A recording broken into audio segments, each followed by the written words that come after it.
Friends, இந்த வீடியோவில் வந்து நம்ம என்ன பண்ணுறோன்னா ஃபோட்டோஷாப்பில் லேயர்ஸை பற்றி தான் பார்க்க போகிறோம். இதுதான் வந்து ஃபோட்டோஷாப்பில் ஃபஸ்ட்டு செஷன் என்னது. ஃபஸ்ட்டு செஷனே வந்து பேசிக்ஸ் டூல்ஸ்லாம் எதுவுமே சொல்லாமல் லேயர்ஸ்லேருந்து ஏன் போகிறேன் அப்படின்னா, லேயர்ஸில் வந்து நிறைய பேர் வந்து அண்டர்ஸ்டாண்ட் பண்ணுறது கொஞ்சம் கஷ்டமாக இருக்கும். ஸோ இதுலேருந்து நம்ம வந்து லேயர்ஸில் பார்க்கும்போது லேயர்ஸில் வந்து நம்ம நிறையா basics tools, adjustment layers, adjustment levels, அப்புறம் text layers, shapes, smart object, so இந்த மாதிரி நிறைய விஷயங்களை வந்து லேயர்ஸில் கற்றுக்கலாம். ஸோ அதனால தான் வந்து லேயர்ஸ்லேருந்து நான் போகிறேன். எதுக்குன்னா சிம்பிளாக வந்து அண்டர்ஸ்டாண்ட் ஆகணும், லேயர்ஸ்னால் என்ன அப்படின்னு சொல்லிட்டு சிம்பிளாக அண்டர்ஸ்டாண்ட் ஆகணும் அப்படின்னு சொல்லிட்டு லேயர்ஸ் கான்செப்ட் வந்து நான் ஃபஸ்ட்டு சொல்கிறேன். ஓகே, இப்போ வந்து நம்ம லேயர்னால் என்ன, எதுக்கு வந்து லேயர்ஸ் யூஸ் பண்ணுறாங்க அப்படின்றது நம்ம ஃபஸ்ட்டு பார்ப்போம். ஸோ அதுக்கு வந்து நான் என்ன பண்ணுறேன்னா, ஒரு இமேஜ் ஓப்பன் பண்ணிக்கிறேன். ஓகே, இந்த மாதிரி ஒரு இமேஜ் நான் ஓப்பன் பண்ணிட்டேன். இந்த இமேஜ் ஓப்பன் பண்ண உடனே இங்கே வந்து பார்த்திங்கன்னா பேக்ரவுண்டு, இங்கே வந்து இந்த ஃபோட்டோவை வந்து லாக் பண்ணிட்டாங்க. லாக் சிம்பிள் மாதிரி ஒன்று இருக்குது. அதுக்கப்புறம் இங்கே வந்து ஒரு ஐ சிம்பிள் மாதிரி இருக்குது. இதெல்லாம் வந்து நம்ம பின்னாடி பார்ப்போம். ஏன் வந்து இந்த பேக்ரவுண்டுன்னு வருது, ஏன் வந்து இந்த லாக் சிம்பிள் வருது அப்படின்னு சொல்லிட்டு இன்னும் கொஞ்சம் நேரத்தில் பார்ப்போம். ஓகே, இந்த ஃபோட்டோ ஓப்பன் பண்ணிவிட்டு நான் என்ன பண்ணுறேன்னா, ப்ரஷ் டூல் இருக்குது. ஸோ அந்த ப்ரஷ் டூலில் எடுத்து நான் ஒரு சைன் போட்டுக்கிறேன் இந்த ஃபோட்டோ மேலே. அப்புறம் இங்கே வந்து இந்த ஃபோட்டோ வந்து எடுத்த டேட்டு வந்து நான் எழுதுகிறேன். ஃபார் எக்ஸாம்பிள் இன்றைக்கி டேட் எழுதுகிறேன் நான்.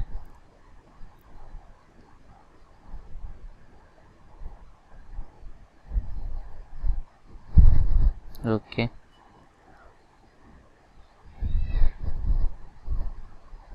டூ தௌசண்ட் 21க்கு மாற்றி 20 போட்டேன். ஆக்சுவலாக இப்போ எனக்கு வந்து இந்த 0 டெலீட் பண்ணிவிட்டு நான் 1 போடணும். அப்படின்னா என்ன பண்ணுவாங்க அப்படின்னா, எரேஸ் டூல் எடுத்து நம்ம டெலீட் பண்ணிடுவோம். ஓகே, ஐயோ, இப்போ நான் எரேஸ் டூல் எடுத்து நான் டெலீட் பண்ணேன் அப்படின்னா பின்னாடி இருக்க பேக்ரவுண்டும் சேர்த்து டெலீட் ஆகிடுச்சு. இப்போ இந்த இடத்துல நான் 1 போடுறேன்னு வச்சுக்கலாம். என்ன ஆகுது, நல்லா இருக்கா ஃபோட்டோ பார்க்குறதுக்கு? அசிங்கமாக இருக்குது.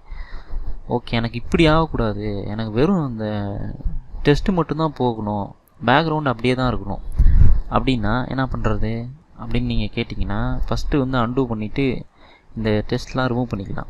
கண்ட்ரோல் இசட் அழுத்திங்கன்னா ஒரே வாட்டி தான் அன்டூ ஆகும். கண்ட்ரோல் ஆல்ட் இசட் அழுத்திங்கன்னா நிறையா வாட்டி அன்டூ ஆகும். ஓகே, அன்டூ பண்ணிட்டேன். இப்போ நான் ஒரு லேயர் க்ரியேட் பண்ணிடுறேன். ஓகேவா, டிஃபால்ட்டாக ஃபோட்டோஷாப் வந்து லேயர் 1ன்னு வந்து அது கொடுத்துரும்.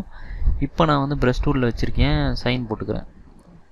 ஓகே, இன்றைக்கி டேட்டு எழுதிக்கிறேன் நான்.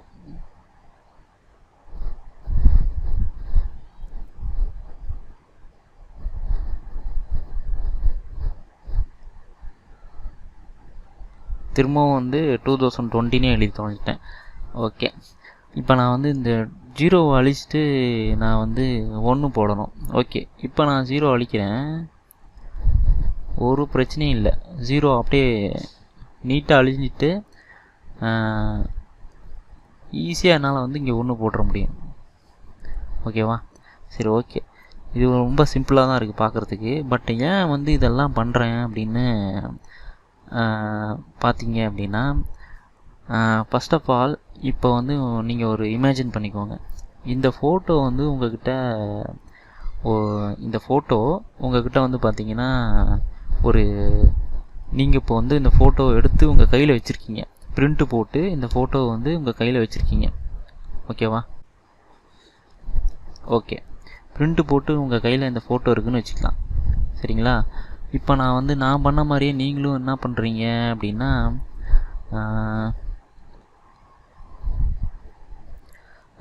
டேட்டு வந்து எழுதுறீங்க. இந்த ஃபோட்டோ நான் வந்து இன்றைக்கி எடுத்தேன்னா அதே மாதிரி உங்கள்கிட்ட இந்த ஃபோட்டோ வந்து பிரிண்ட்டு போட்டிருக்கு, இன்றைக்கி டேட்டு வந்து போடுறீங்க. ஓகேவா,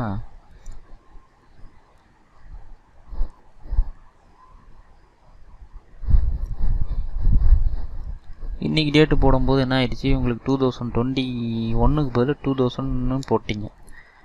உங்கள்கிட்ட இது வந்து ஃபோட்டோஷாப்பில் இந்த ஃபோட்டோ கிடையாது, பிரிண்டில் இருக்குது, உங்கள் கையில் இருக்குது இந்த ஃபோட்டோ. ஓகேவா? இப்போ நான் 2000 இருக்கிறத 2001 மாற்றணும் அப்படின்னா என்ன பண்ணுவீங்க? அட்லீஸ்ட் பிளேடு அல்லது எரேசரு அப்படின்னா ஒயிட்னரு அதெல்லாம் வச்சு நீங்கள் வந்து இங்கே ஃபோட்டோ மாற்றுனீங்க அப்படின்னா என்ன ஆகும்? இந்த மாதிரி தான் ஆகும். பின்னாடி இருக்க பேக்ரவுண்ட் வந்து அழிஞ்சி அதுக்கப்புறம் தான் உங்களால் வந்து இப்படி மாற்ற முடியும் ஒன்றுன்னு. ஸோ இதனால் அப்படி பார்த்தீங்கன்னா ஃபோட்டோ வந்து அசிங்கமாக இருக்கும். இங்கே கூட பார்த்தீங்கன்னா நான் மந்த்து மென்ஷன் பண்ணும்போது தப்பாக பண்ணிட்டேன். ஸோ இந்த மந்த்து வந்து பார்த்திங்கன்னா இங்கேயும் நான் வந்து ரிமூவ் பண்ணிவிட்டு ஒன்று நல்லா போடுறேன்னு வச்சுக்கலாம்.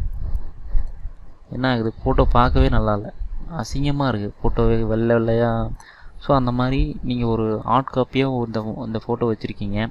அப்போ நீங்கள் வந்து எரேசரோ அல்லது பிளேடோ வச்சு எலிக்கும்போது பேக்ரவுண்ட் வந்து இந்த மாதிரி உங்களுக்கு இதாகிடுது, போயிடுது. ஓகேவா? அதுவே இப்போ வந்து நீங்கள் வந்து இந்த ஃபோட்டோ வந்து பிரிண்ட் எடுத்து வச்சுருக்கீங்க. இதுக்கு மேலே ஒரு கண்ணாடி ஷீட் இருக்குதுன்னு வச்சுக்கலாம். இதுக்கு மேலே ஒரு கண்ணாடி ஷீட் வச்சு அது மேலே வந்து நீங்கள்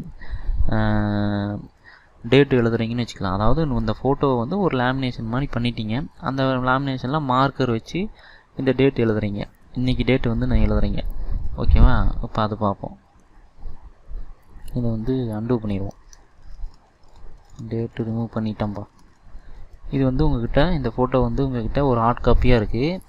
இந்த ஹார்ட் காப்பியில் ஒரு லேமினேஷன் போட்டு வச்சுக்கிட்டீங்க, எதுவும் ஆயிடக்கூடாதுன்ட்டு. ஸோ அந்த லேமினேஷன் போட்டு இந்த ஃபோட்டோ எடுத்த டேட்டை வந்து நீங்கள் மென்ஷன் பண்ணிக்கிறீங்க. ஓகேவா?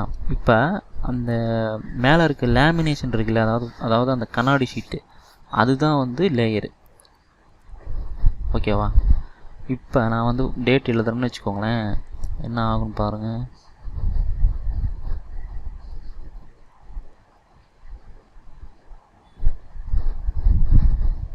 ஓகே, இப்போ நான் வந்து ரிமூவ் பண்ணணும். எனக்கு 2000 இருக்க விட 2021ன்னு வரணும். இப்போ நான் ரிமூவ் பண்ணேன்னா 0 மட்டும்தான் அழியும், பின்னாடி பேக்ரவுண்டு அழியாது. காரணம் என்ன? நான் அழிக்கிறது பேக்ரவுண்ட் இமேஜில் கிடையாது, என்கிட்ட இருக்க பிரிண்ட் இமேஜில் கிடையாது. நான் அழிக்கிறது வந்து கண்ணாடி ஷீட்டில் அழிக்கிறேன். நான் மேலே இருக்க கண்ணாடி ஷீட்டில் தான் இந்த லெட்டர்ஸ் வந்து நான் எழுதியிருக்கேன். ஸோ அந்த கண்ணாடி ஷீட்டில் நான் அழிக்கும்போது அந்த கண்ணாடி ஷீட்டில் தான் அழியும், பின்னாடி இருக்க பேக்ரவுண்டுக்கு ஒன்றுமே ஆகாது. ஓகேவா? ஸோ இந்த இடத்துல நாம் வந்து ஈஸியாக வந்து டெலீட் பண்ணிவிட்டு ஒன்றுன்னு போட்டுக்கிறேன் நான். அவ்வளோதான். ஸோ இப்போ இதில் என்ன தெரியுது அப்படின்னா, இந்த பேக்ரவுண்டுன்றது என்ன மீன் பண்ணுறாங்கன்னா, ஒரிஜினலான ஃபோட்டோ உங்கள் கையில் இருக்கக்கூடிய பிரிண்ட்டு வச்சுருக்கீங்க, அந்த கையில் ஒரிஜினலான ஃபோட்டோ வச்சுருக்கீங்க. ஸோ அதுக்கு தான் வந்து பேக்ரவுண்டுன்னு சொல்கிறாங்க.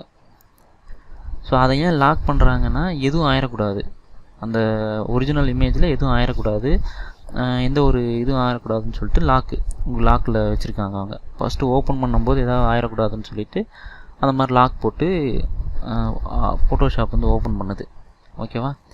சரி, இப்போ இந்த லேயர் 1ன்றது என்ன அப்படின்னா, கண்ணாடி ஷீட்டு.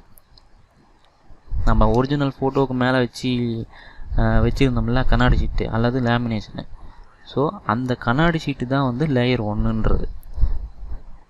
ஓகேவா? இப்போ நான் வந்து கண்ணாடி ஷீட்டில் அந்த டேட் எழுதி நான் அழித்தேன் அப்படின்னா பின்னாடி இருக்க பேக்ரவுண்டுக்கு வந்து ஒன்றுமே ஆகாமல் வெறும் லெட்ரு மட்டும் இப்போ இந்த இடத்துல வந்து சேஞ்ச் ஆனதில்ல, அதுதான் வந்து லேயருன்றது. அதுதான் கண்ணாடி ஷீட்டு தான் லேயர் 1, பேக்ரவுண்டுன்றது ஒரிஜினல் இமேஜ். ஸோ இப்போ இந்த வீடியோவில் வந்து உங்களுக்கு நல்லா புரிஞ்சிருக்கும் லேயர் வந்து எதுக்கு யூஸ் பண்ணுறாங்க, பேக்ரவுண்டுன்றது எதுக்கு யூஸ் பண்ணுறாங்க அப்படின்னு சொல்லிட்டு. பேக்ரவுண்டுன்றது ஒரிஜினல் இமேஜ், லேயர் 1ன்றது இந்த ஒரிஜினல் இமேஜுக்கு மேலே வர கண்ணாடி ஷீட்டு. ஸோ அந்த கண்ணாடி ஷீட்டில் நம்ம மார்க்கர் வச்சு எழுதணும் அப்படின்னாலும் நம்ம அதை அழிச்சோன்னா அந்த கண்ணாடி ஷீட்டில் தான் பாதிப்பு வருமோ ஒழிய இந்த ஒரிஜினல் இமேஜுக்கு பாதிப்பு வராது. ஓகேவா? ஸோ இதுதான் வந்து இந்த லேயரோட கான்செப்ட். ஓகே, இது வந்து உங்களுக்கு நல்லா அண்டர்ஸ்டாண்ட் ஆகிருக்கும்னு நான் நினைக்கிறேன். நெக்ஸ்ட் வீடியோவில் இதே மாதிரி லேயர்ஸில் பார்ப்போம். ஓகேவா? Thank you friends.